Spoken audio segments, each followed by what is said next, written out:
7 दिसंबर 2025 हरियाणा के यमुनानगर डिस्ट्रिक्ट के Pratapgarh police station के 30 मीटर के दायरे में पुलिस को एक लाश मिलती है। जब पुलिस क्राइम सीन पे पहुंचती है तब उन्हें पता चलता है कि वो लाश एक लड़की की थी और लाश के ऊपर कोई भी कपड़ा नहीं था। लेकिन सबसे बड़ी शॉकिंग बात तो ये थी कि लाश का सर ही नहीं था। बिना सर के ये पता लगाना कि ये लाश किसकी है, ये पुलिस के लिए भी चैलेंजिंग था। लेकिन क्राइम सीन देखने के बाद पुलिस को ये समझ आ जाता है कि ये एक प्री प्लान मर्डर था, जहां पर अपराधी लड़की को कार में बैठाकर एक सुनसान जगह पर ले आता है। हत्या करके उसकी पहचान सामने न आए इसलिए उसका गला काट देता है। ये एक शॉकिंग मर्डर केस था। की पुलिस को बीते 7 दिसंबर को पांवटा साहिब हाईवे पर प्रताप नगर पुलिस स्टेशन इलाके के खेतों से एक युवती की बिना सिर वाली लाश मिली। जहां पर पुलिस को ये पता लगाना था कि ये लाश किस लड़की की है। जब पुलिस लाश को पोस्टमार्टम के लिए भेज देती है तब पुलिस एक एसआईटी की टीम बनाती है, जहां पर सबसे पहले पुलिस ये पता लगाती है कि पिछले कुछ दिनों में किसी लड़की की मिसिंग रिपोर्ट आई है क्या। तो इसको देखते हुए हमने तुरंत प्रभाव से एक एसआईटी कॉन्स्टिट्यूट की, जिसकी अगुवाई जो डीएसपी रजत गुलिया वो कर रहे थे, और इसमें हमारी जो सीआईए की दोनों टीम्स भी थी और जो थाना प्रभारी थे वो भी थे। पुलिस सिर्फ हरियाणा में ही नहीं बल्कि उत्तर प्रदेश, उत्तराखंड, पंजाब, अपने नियर बाय स्टेट में भी बाकी पुलिस को अलर्ट कर देती है।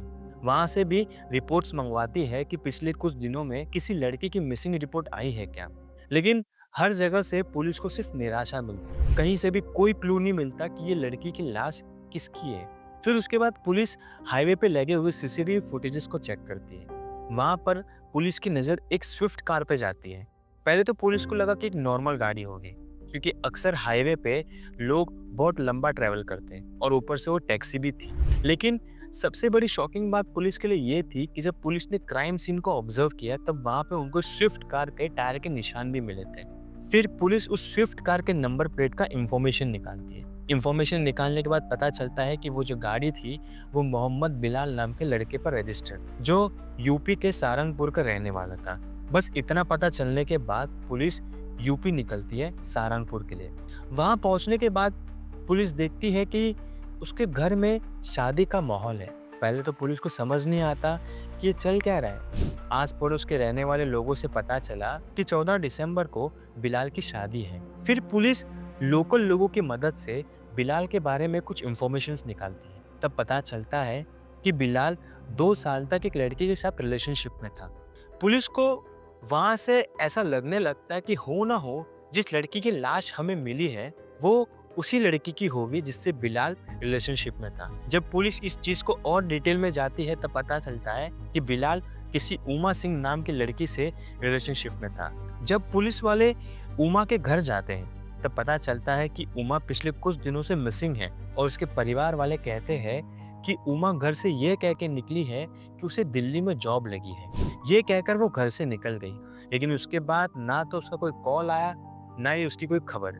पुलिस को कहीं ना कहीं पे लगने लगता है कि ये लाश पक्का उमा की ही होगी। फिर पुलिस घर वालों के कुछ डीएनए रिपोर्ट्स लेते हैं ताकि हरियाणा में जो लाश का पोस्टमार्टम हो रहा है उसके डीएनए से उससे मैच कर सके। लेकिन पुलिस के लिए सबसे ज्यादा चैलेंजिंग ये था कि रिपोर्ट्स अगर लेट आएगी तब तक बिलाल की शादी हो जाएगी। लेकिन पुलिस की नसीब अच्छी थी कि रिपोर्ट्स बहुत जल्दी आ जाती है और रिपोर्ट से कंफर्म हो जाता है कि वो जो लाश थी वो उमा सिंह की ही थी। लेकिन पुलिस के लिए बिलाल को अरेस्ट करने के लिए इतना सबूत काफी नहीं था। तब पुलिस बिलाल के कार को चेक करती है। तब पता चलता है कि बिलाल के कार में कुछ ब्लड स्टेन मिलते हैं और साथ ही पुलिस के पास सीसीटीवी फुटेजेस भी थे जहां पर बिलाल उमा को हाईवे पे कहीं ले जा रहा था। ये 3 सबूत पुलिस के लिए बहुत काफी थे उसे अरेस्ट करने के लिए। ठीक शादी के एक दिन पहले, यानी कि बिलाल की जो शादी थी वो 14 दिसंबर को होनी थी, लेकिन 13 दिसंबर की रात को पुलिस उसके घर जाके उसे अरेस्ट करती है। बिलाल ये देख के पूरी तरह से घबरा जाता है, जिससे पुलिस को ये कंफर्म हो जाता है कि यही अपराधी है। लेकिन बिलाल सबके सामने पुलिस वालों को ये कहता है कि आप जो कर रहे हो बहुत गलत कर रहे हो, मैं एक शरीफ आदमी हूँ। वो अपने आप को डिफेंड करने की कोशिश करता है, लेकिन पुलिस उसे अरेस्ट करके पुलिस स्टेशन ले जाती है। फिर वहां पर पुलिस बिलाल से इंटरोगेट करती है। इंटरोगेशन के दौरान भी बिलाल पहले एक्सेप्ट तो नहीं करता कि ये खून मैंने तो नहीं किया है, ये सब मैंने नहीं किया है। और अक्सर अपराधी पकड़े जाने के पहले यही कहता है कि ये खून मैंने नहीं किया है। लेकिन फिर पुलिस आती है अपने तौर तरीके पे। जब पुलिस ने बिलाल की बहुत अच्छे से खातिरदारी की तब बिलाल पूरी तरह से टूट जाता है और पुलिस बिलाल के सामने सीसीटीवी फुटेज, कार के टायर मार्क्स, डीएनए रिपोर्ट और कार में मिले ब्लड स्टेन की सारी रिपोर्ट्स को उसके सामने रख देती है। तब बिलाल पुलिस को सच बता देता है कि हाँ, उसी ने उमा को मारा है। कल हमने जो इसमें जो अपराधी है जिसकी पहचान बिलाल सन ऑफ फुरकान, ये टिडोली गांव है सहारनपुर के पास, वहां का रहने वाला है। तो इसको हमने कल इस अपराध में गिरफ्तार किया। बिलाल कहता है कि वो उमा के साथ पिछले 2 साल से रिलेशनशिप में था।